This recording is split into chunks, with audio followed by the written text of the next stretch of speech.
Dear friends, today, the 13th of Adar is Taanis Esther, the fast of Esther. And the Rambam in Hilchos Taanis, Parakeh Halacha Hey, writes as follows. What's the nature of this fast day? Nagu kol Yisrael bizmanim elu lisanas b'shlosha saba Adar. The minhag Yisrael, the custom of Klal Yisrael, is to fast on the 13th of Adar. Zecher l'tainis shis'anu b'mei Haman. To remember ultimately again the fast day that we observed during the days of Haman. Now remember in the Megillah, there are actually two different fast days. So remember again, we have the fast days that Mordechai decreed upon hearing about the decree of Haman, but the truth is that's not really what the Rambam is referring to. This is further defined in the Levush. The Levush says as follows, V'kiblu aleim l'chol v'tainis sibur l'chol davar. Klal Yisrael, we accepted upon ourselves the 13th of Adar as a public fast day. Why do we fast? Mishum shebo nikalu b'mei Mordechai ve'Esther lehilachim v'la'amod al nafshan. Now this is incredible. What happened on the 13th of Adar? In the Megillah, what happened on the 13th of Adar? This was the day when the Jews readied themselves to go out to battle against their enemies. Remember, again, at this point in time, there's, so to speak, been given permission to fight back. And now, again, Achashverosh is now on the side of Esther and Mordechai. So the 13th of Adar is when everyone was readying themselves to go out to battle. So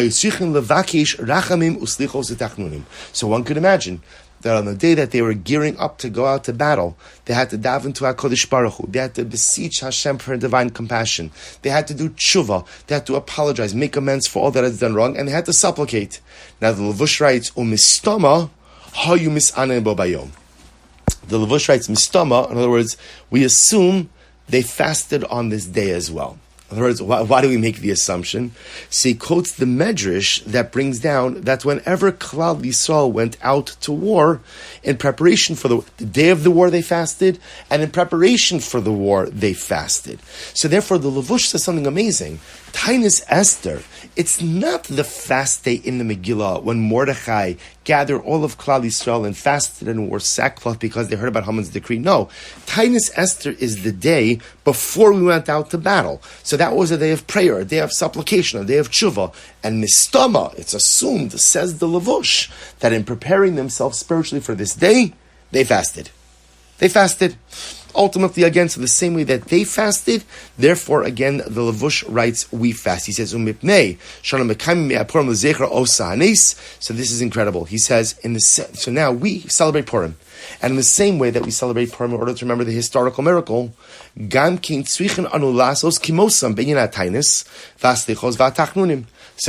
Levush says something amazing. The Levush says that part of the celebration of Purim is to replicate that which our ancestors did thousands of years ago. So what did they do? On the 13th of Adar, they davened, they supplicated, they did tshuva, they fasted. Then again, on 14th and in Shushan on the 15th as well, they fought. Those fighting days turned into celebratory days. So just like we're going to celebrate Purim on the 14th and 15th of Adar, we're going to fast on the 13th of Adar just as our ancestors did. But listen to this last line of the Levush. He says, so let me read to you once more.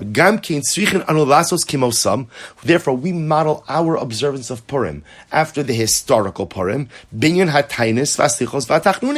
therefore, on the 13th of Adar, they went ahead, they fasted, they davened, they supplicated, they did shuvah.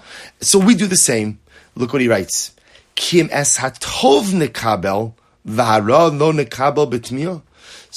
Levush writes, because if we're literally going to accept the good, don't we have to accept the difficult as well? So what the Levush is saying is something absolutely amazing. Taanis Esther is part of the celebration of Purim. See, often what we look at is this Taanis Esther, that's Chelek Aleph, that's one part, and then there's Purim, that's Chelek Beis. Two really separate things. Obviously, they're linked by a narrative. They're part of the same story.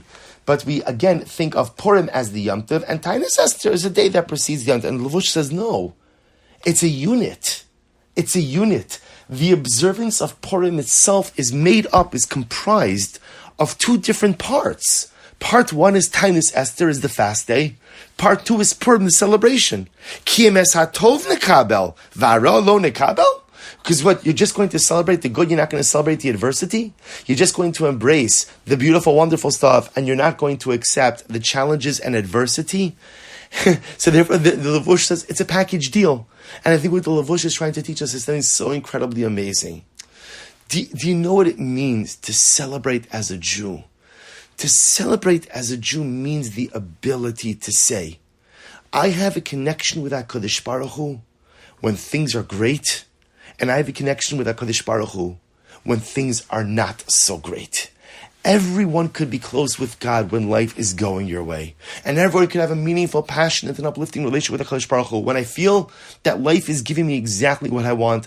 And that's beautiful. That's beautiful.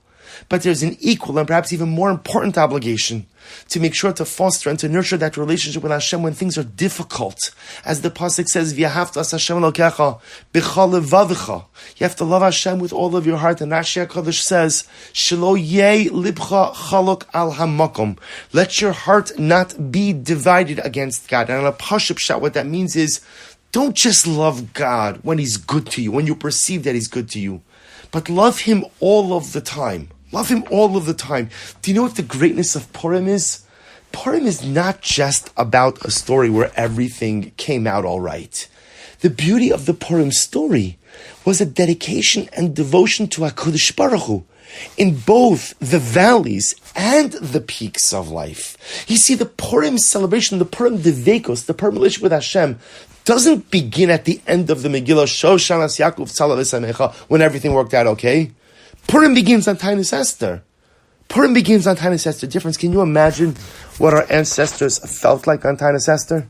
Right? They're all gathered together, fasting, davening, repenting, not knowing what's going to happen tomorrow. No idea what's going to happen tomorrow. You know, we forget because we know how the story ends. So the story has a happy ending, but we forget that they didn't know how the story was going to end.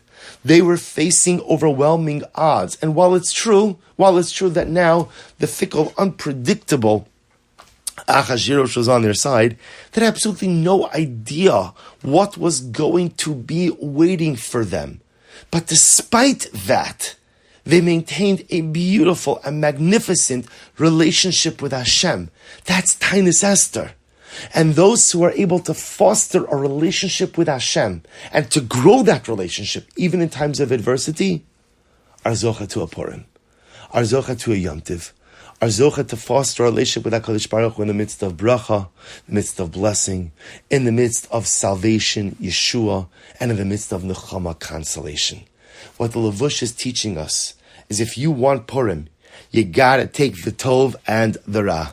Purim doesn't just begin with breaking our fast tomorrow night, a beautiful meal, and then again launching into a day of celebration. Purim begins this morning on Taanis Esther, on the 13th of Adar, because these are the two parts, the two indispensable parts for this incredible Yom Tov.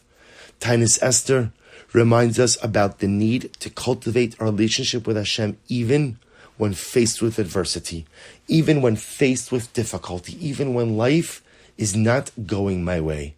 And Purim reminds us that if we find that strength on Taanis Esther, then in Meretz Hashem we will be zocheh to cultivate that relationship in times of simcha, times of celebration, times of salvation, and times of redemption. May we be zocheh Meretz Hashem to maximize our Taanis Esther. Be zocheh Meretz Hashem to find HaKadosh Baruch Hu and to stay with HaKadosh Baruch Hu and to cling to HaKadosh Baruch Hu even when life is difficult.